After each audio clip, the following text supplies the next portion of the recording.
Lawrence Kohlberg was born in October 1927 in New York. He attended the University of Chicago and received his bachelor's degree in 1 year. He later taught graduate school at the University of Chicago and also at Harvard. But he's most famous for being a behavioral psychologist who was interested in early childhood development.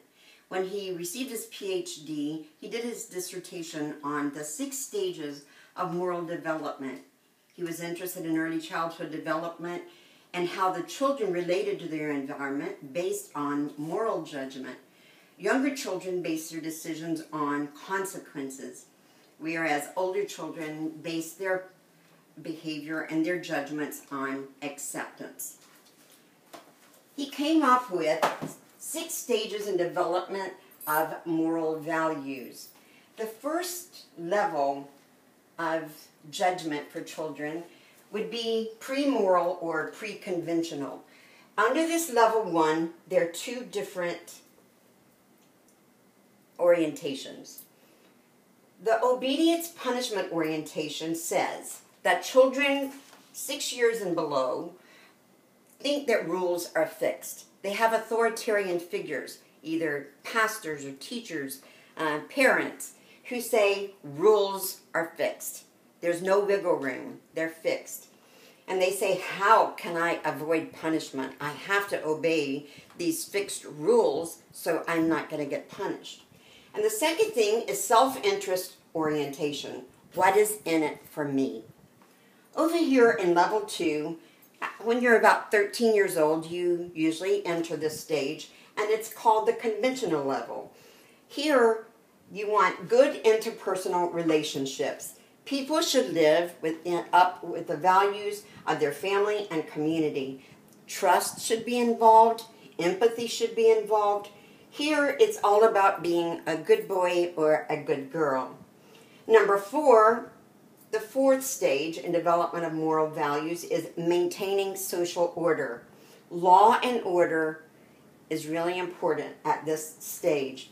And then later on, you mature even more. You develop more of a sensitive sense of morality, and it's called the post-conventional stage. Under that is the social contract and individual rights. People define what society should look like, people themselves. In our country, equality is really important. The greatest and good, though, is the sanctity of human life. Number 6 under here is the universal ethical principles. This means that more important than anything are people, not laws, but people. And sometimes laws need to be changed because they're not correct. And one of the people that we know, I remember growing up and attending some of his rallies and reading a lot about Martin Luther King. He was, during my lifetime, trying to get the laws changed so that there would be civil equality. It wasn't right for people of color to have to sit on the back of the bus just because of their pigmentation. That was wrong. And so Martin Luther King gave his life for those changes in the law. Other people would be Mandela, Gandhi. They were really instrumental in changing people's cultures and their laws so that people would have equality. I read one article that says, and the greatest example of this would be Jesus Christ, who said, what greater love has man than to lay down his life for his brother? Right now, I would like to tell you a story that Kohlberg used a lot in teaching his students and trying to find out how they felt about morality based on this story. There was a man named Heinz, and he was in a dilemma because his wife was sick with cancer, and he loved his wife so much. And she was in the hospital, and the doctor told him, I believe there is a pharmacist who has a cure for this kind of cancer. And so Heinz went to the pharmacist and said, please, my wife is dying. Can you help me? Can you save her life? Can I get this drug from you?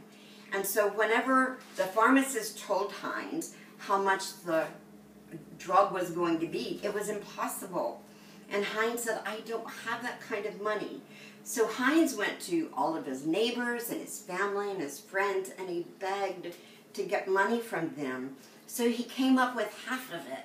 And he went back to the pharmacist and tried to make a deal with the pharmacist. And he said, here is half of it. Can I please pay the other later on? And the pharmacist said no. It was like matter of fact. I've spent lots of money on research and development. It's my idea, and so I should profit. And so no, you can't have it. So there was a dilemma, and here is a question that Kohlberg would ask a student. What should Heinz do?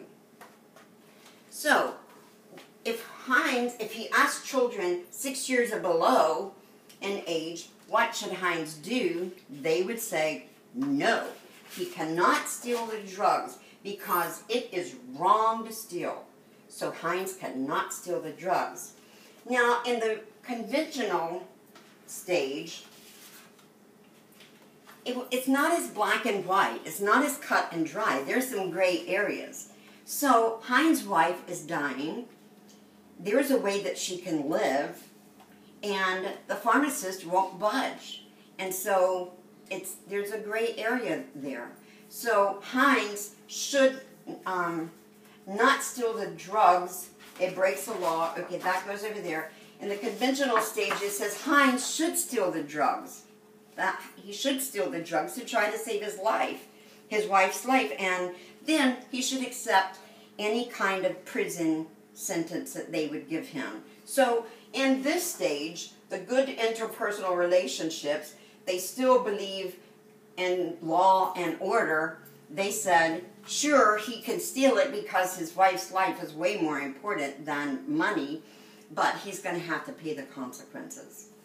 That's for the conventional.